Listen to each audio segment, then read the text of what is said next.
سورۃ عنکبوت جو ہے، اس میں اللہ رب العزت نے یہ ذکر فرمایا کہ ایمان والے بندوں پر کچھ مشکلیں، کچھ آزمائشیں ضرور آتی ہیں اور دین کے لیے کچھ مشقت انہوں نے برداشت کرنا پڑتی ہے اور اس کے بدلے اجر ملتا ہے۔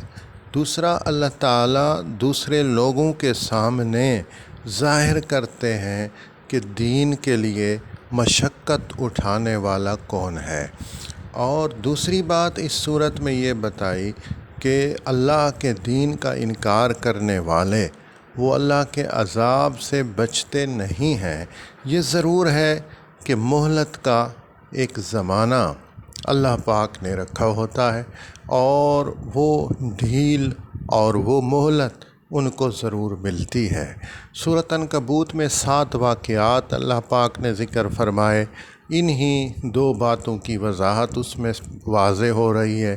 عقلی دلائل اپنی وحدانیت والے مسئلے کو سمجھانے کے لیے ذکر فرمائے۔ نبی پاک صلی اللہ علیہ وسلم کی شان اور عظمت کا بھی ذکر ہے۔ ماننے والوں کے لیے خوشخبریاں ہیں، نہ ماننے والوں کے لیے زجریں اور وعیدیں ہیں۔ اب جو آج والی آیات ہیں ان کو آپ سمجھنے کی کوشش کریں۔ اللہ پاک ارشاد فرما رہے ہیں کہ اے ایمان والو، اس چیز کو یاد رکھو کہ دنیا میں آپ کفار کو خوشحال دیکھیں گے، بظاہر اچھے حالات میں دیکھیں گے، لیکن ہمارے عذاب سے وہ بچ نہیں سکتے۔ بعض دفعہ دنیا میں ان پہ عذاب آتے ہیں اور آخرت کا عذاب تو اپنی جگہ موجود ہے۔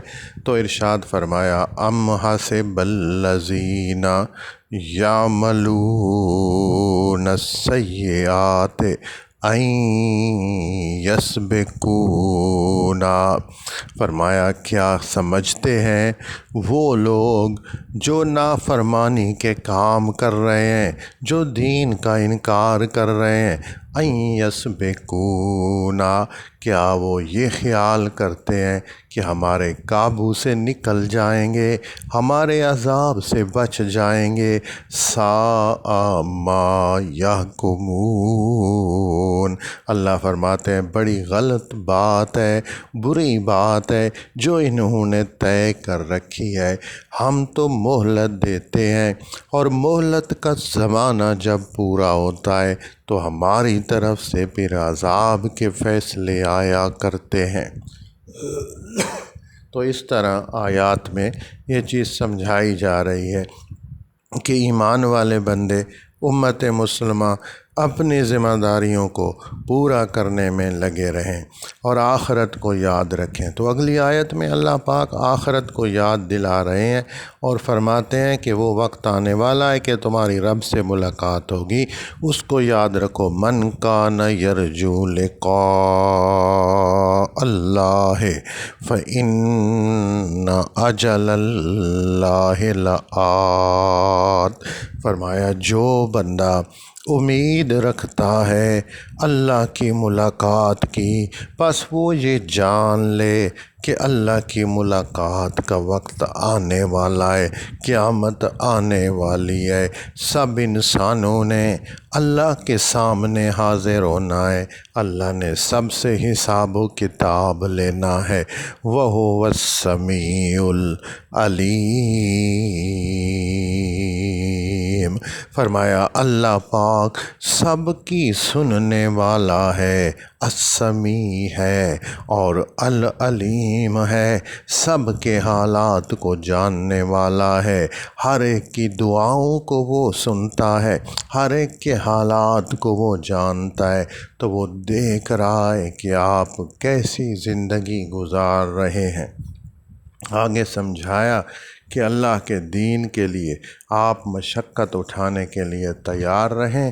یہ مشقتیں آپ کے لیے اجر کا ذریعہ بنیں گی، آپ کے لیے انعام کا ذریعہ بنے گی، اور دنیا کے سامنے بھی ہم ظاہر کریں گے کہ اللہ کے دین کے لیے مشقت اٹھانے والے کون ہیں۔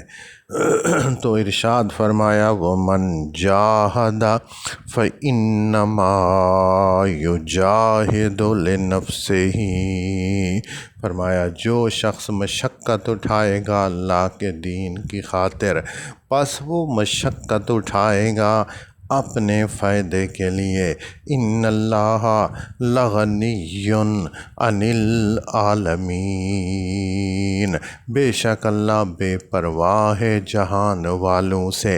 تم جو نیکی کرتے ہو، تم جو اللہ کے دین کے لیے مشقت اٹھاتے ہو، اس کا فائدہ تم ہی کو ہوتا ہے۔ اللہ کو کسی کی عبادت کی ضرورت نہیں، اللہ کو کسی کی اطاعت کی ضرورت نہیں۔ اللہ نے تمہیں عبادات کا نظام دیا ہے، وہ اس لیے دیا ہے کہ اللہ تمہیں نوازنا چاہتا ہے، ورنہ وہ غنی ہے، وہ بے پرواہ ہے۔ پوری کائنات کے انسان اور جن اس کے نافرمان ہو جائیں فرض کرو، تو اس کی بادشاہی میں ذرہ بر فرق بھی نہیں آتا۔ تو تم جو فرما برداری کرو گے وہ تمہارے اپنے کام آئے گی۔ اس لیے اگلی آیت میں رب کائنات بشارت سنا رہے ہیں، خوشخبری سنا رہے ہیں۔ فرمایا والذین آمنوا وعملوا الصالحات، وہ لوگ جو ایمان لائیں گے پھر نیک عمل کریں گے، لنکفرن عنہم سیئاتہم، ہم ان کے گناہ ان سے دور کر دیں گے، وَلَنَجْزِيَنَّهُمْ أَحْسَنَ الَّذِي كَانُوا يَعْمَلُونَ، اور ان کو ان کے عملوں سے بہت احسن بدلہ، عملوں سے بہت زیادہ بدلہ، بہت بہتر انعام ہم ان کو عطا کریں گے۔ تو اللہ پاک یہی سمجھا رہے ہیں کہ تم اپنی ذمہ داریوں کو سمجھو، اور یہی موضوع ہمارا جمعے پہ چل رہا ہے کہ ہمارے نبی عالمگیر نبی ہیں، ہمارے نبی کی دعوت عالمگیر دعوت ہے، اور اس امت کی بہت سی ذمہ داریاں ہیں۔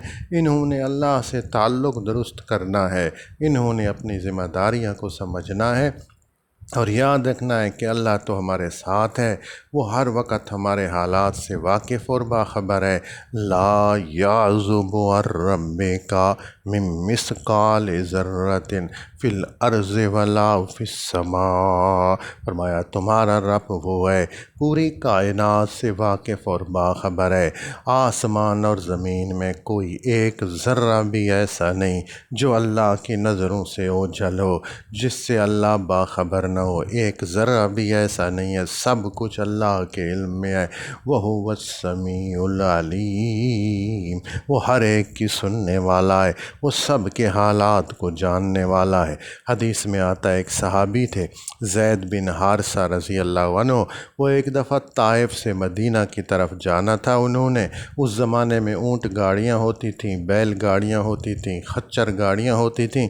انہوں نے ایک خچر گاڑی کرائے پر لی، اور اس خچر والے بندے نے کہا کہ ہم معروف راستے کی بجائے ایک دوسرے راستے سے جائیں گے کہ میرا راستے میں کچھ کام ہے، آپ سے کرایہ کم لوں گا۔ زید بن حارثہ اس کے ساتھ روانہ ہوئے۔ وہ غیر معروف راستے سے چل کر ایک ایسے جنگل میں آیا کہ آگے راستہ بند تھا۔ وہاں اس نے حضرت زید بن حارثہ کو قتل کرنے کا ارادہ کیا، تلوار سنبھالی۔ حضرت زید بن حارثہ نے کہا کہ مجھے قتل نہ کرو، میرا جو مال ہے وہ تم لے لو۔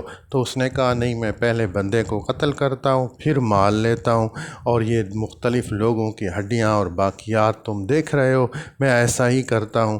تو پھر حضرت زید بن حارثہ نے کہا کہ مجھے نماز پڑھنے دو۔ اس نے کہا جلدی سے پڑھ لو، نماز تمہیں نہیں بچائے گی۔ زید بن حارثہ نے کہا پانی بتاؤ میں وضو کروں۔ اس نے کہا پانی نہیں ہے۔ تو انہوں نے تیمم کیا، نماز پڑھی۔ آخری رکعت میں سجدے میں حضرت زید بن حارثہ نے کہا یا ارحم الراحمین۔ اس وقت غیب سے ایک آواز آئی اے ظالم، اس کو قتل نہ کر۔ وہ بدو حیران ہو کر دیکھنے لگا۔ دوسری بار انہوں نے کہا یا ارحم الراحمین، پھر یہی آواز آئی۔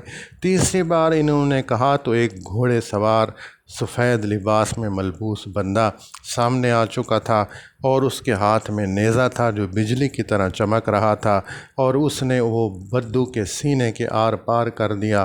اس بدو کے وجود کو آگ لگ گئی، اور پھر انہوں نے زید بن حارثہ کو سجدے سے اٹھایا اس بندے نے، اور کہا انظر الی عدوے کا، اپنے دشمن کا حال دیکھ۔ تو زید بن حارثہ نے کہا آپ کون ہیں؟ تو اس نے کہا کہ میں چوتھے آسمان کا فرشتہ ہوں، مجھے اللہ نے تمہاری مدد کے لیے بھیجا ہے۔ تو یہ اللہ سے تعلق ہم بنائیں گے تو اللہ اس طرح مشکلیں حل فرماتے ہیں۔ یہ دین ہماری کامیابی کا ذریعہ ہے، پچھلے گناہ سارے معاف ہو جاتے ہیں۔ ایک واقعہ حدیث میں ہے، وایا کلبی ایک بندے ہیں، یہ اللہ کے نبی کی تمنا تھی کہ یہ بھی ایمان لائے۔ یہ قبیلے کا سردار تھا وایا کلبی۔ تو ایک دفعہ ایسا ہوا کہ وایا کلبی ایمان لانے کے لیے آیا۔ اللہ کے نبی نے اٹھ کر اس کا استقبال کیا اور اس کے لیے اپنی چادر بچھائی، حالانکہ اس وقت تک وہ ایمان والا نہیں تھا۔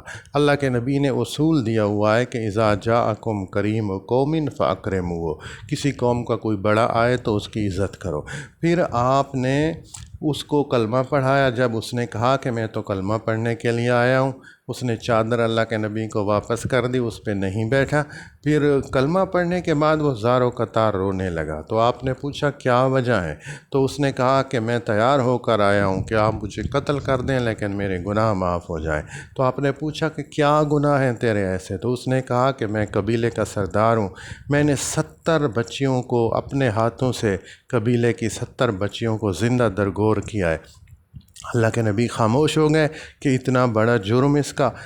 تو کچھ دیر کے بعد جبرائیل آئے، اور جبرائیل نے کہا کہ اے اللہ کے نبی، اللہ آپ کو سلام کہتے ہیں، اور اللہ کہہ رہے ہیں کہ وایا سے کہہ دو کہ تمہارے 70 سال کے گناہ اور 70 بچیوں کو قتل کرنا ہم نے اس کلمہ کی وجہ سے معاف کر دیا ہے۔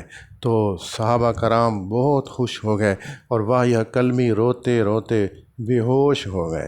اور اس وقت اللہ کے نبی نے فرمایا کہ ان الاسلام یہدم ما کان قبلہ، اسلام جو ہے پچھلے تمام گناہوں کو مٹا دیتا ہے۔ تو یہ ہے کامیابی کا راستہ۔ ایک بہت طویل موضوع ہے، چند باتیں میں نے دہرا لیں۔ اللہ پاک ہم سب کو اپنی رضا والے اعمال اختیار کرنے کی توفیق نصیب فرمائے۔ وآخر دعوانا ان الحمد للہ رب العالمین۔